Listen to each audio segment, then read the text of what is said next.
Welcome to Telugu భూమి news. Lakshmi, Huzurabad నియోజకవర్గం, కరీంనగర్ జిల్లా, గ్రామం చెల్పూరు.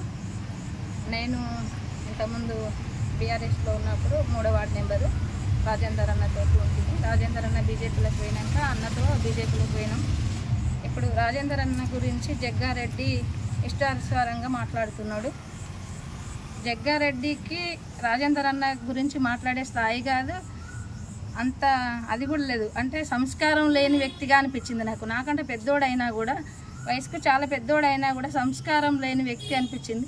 ఒక పార్టీలో ఉన్నప్పుడు ఎలా మాట్లాడాలి, అది ఎంతవరకు మాట్లాడాలో అంతవరకే మాట్లాడాలి. రాజేందర్ అన్న చేసిన మంచి పనులు ఇప్పుడు తెలంగాణ మొత్తం గుర్తించుతారు.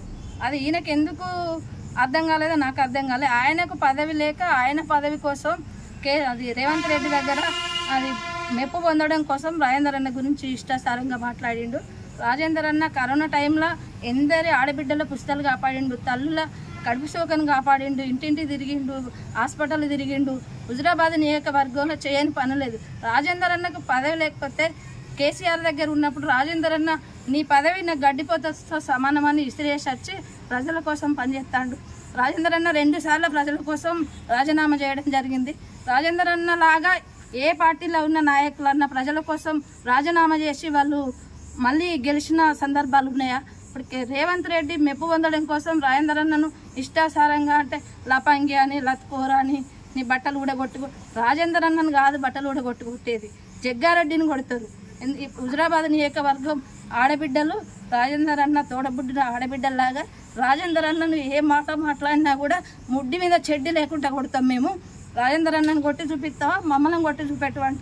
రాజేందర్ అన్నకి ఏ పదవి కోసం ఆశిస్తారు? రాజేందర్ అన్నకు 4 లక్షల మంది ప్రజలు ఎంపీగా గెలిపించి ఆయనను గౌరవించిండ్రు. నీకు లేదు పదవి, నీకు పదవి లేక నీకు పిచ్చులేసి రాజేందర్ అన్న హుజురాబాద్ నియోజకవర్గంలో చేయని పని అంటూ లేదు. బ్రిడ్జిలు కానీ, హాస్పిటల్ కానీ, కాలేజీలు కానీ, అసలు ఆయన ఉన్నప్పటి పని ఏ నాయకుడు చేయలే, ఏ ఎమ్మెల్యే చేయలే, ఏ మంత్రి చేయలే. కాంగ్రెస్ ప్రభుత్వం వచ్చి సంవత్సరంన్నర అవుతుంది. మహిళలకు 2500 ఇస్తా అన్నాడు, ఇమ్మని అడిగిండు రాజేందర్ అన్న. డబల్ బెడ్రూమ్లు ఇస్తా అన్నాడు, ఇమ్మని అడిగిండు. 4000 పింఛన్ ఇస్తా అన్నవి ఇవ్వని అడిగిండు రాజేందర్ అన్న.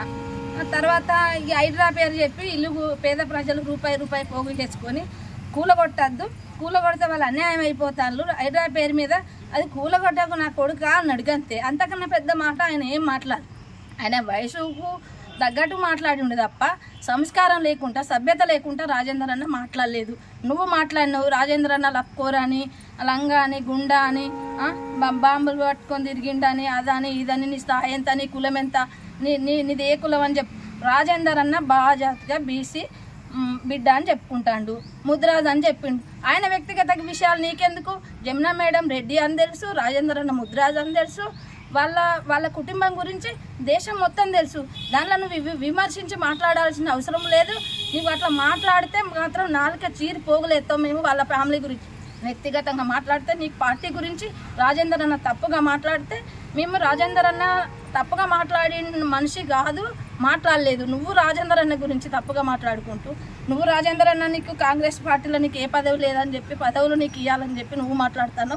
రాజేందర్ అన్నకు ఆల్రెడీ ఎంపీ పదవి ఉన్నది, అందరు గౌరవిస్తారు. రేపు తెలంగాణ రాష్ట్ర అధ్యక్షుడు ఇవ్వబోతాడనే మీ కుళ్ళుతోటి రాష్ట్ర అధ్యక్షుడు ఇస్తే తర్వాత సీఎం రాజేందర్ అన్న అవుతాడని మీకు అంటే మింగుడు అయితలేదు, వాళ్ళకి అరుగుతలేదు. రాజేందర్ అన్న గొప్పతనం గురించి మాట్లాడుకోవడానికి మింగుడు కాక ఇప్పటి నుండి ఏదో ఒక ప్రచారం చేస్తే రాజేందర్ అన్న ముందుకు రాడు అని చెప్పి, రాజేందర్ అన్న విలువ లేకుంటే, గౌరవం లేకుంటే రాజేందర్ అన్న 2 సార్లు రాజీనామా చేసి ఎట్లా గెలుతాడు? బై ఎలక్షన్లప్పుడు అన్ని డబ్బులు గుమ్మరించిన కేసీఆర్ మీద రాజేందర్ అన్న గెలిచిండు.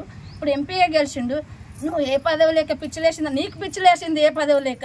నీకు పదవి కోసం, నీ పదవి కావాలంటే రేవంత్ రెడ్డి దగ్గర కాళ్ళు మొక్కు, ఏళ్ళు మొక్కు, అంటే డబల్ బెడ్రూమ్లు ఇవ్వని అడుగు, మహిళలకు పింఛన్ ఇవ్వని అడుగు, ముసలిళ్ళకు 4000 ఇవ్వని అడుగు, మహిళలకు 2500 స్కూటీ అన్నవా, అవన్నీ ఇప్పితే నీకు మంచి పేరు వస్తుంది. నువ్వు కాళ్ళు పట్టుకుంటావా, ఏళ్ళు పట్టుకుంటావా, రాళ్ళు పట్టుకుంటావా, అవన్నీ మా మహిళలకు ఇప్పితే ఆ మహిళలు నిన్ను గౌరవించి రేపు పొద్దుగాల దేనికన్నా నిలబడి తోటలు ఎత్తారు. మా రాజేందర్ అన్న ఏమన్నాడు? మహిళల గురించి మాట్లాడిండు.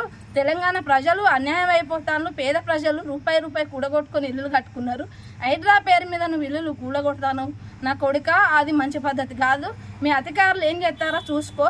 అధికారులను నువ్వు మందలు ఇయ్యి, నీకు తెలియకుండా జరుగుతుందా అని చెప్పి రాజేందర్ అన్న అడిగిండు. దాంట్లో తప్పేమున్నది? రాజేందర్ అన్నకు పదవి లేదంటావు, రాజేందర్ అన్న పిచ్చోడు అయిందంట. నీకు పిచ్చి లేచింది ముందుగాలు, రాజేందర్ అన్నకు పిచ్చి లేవలే.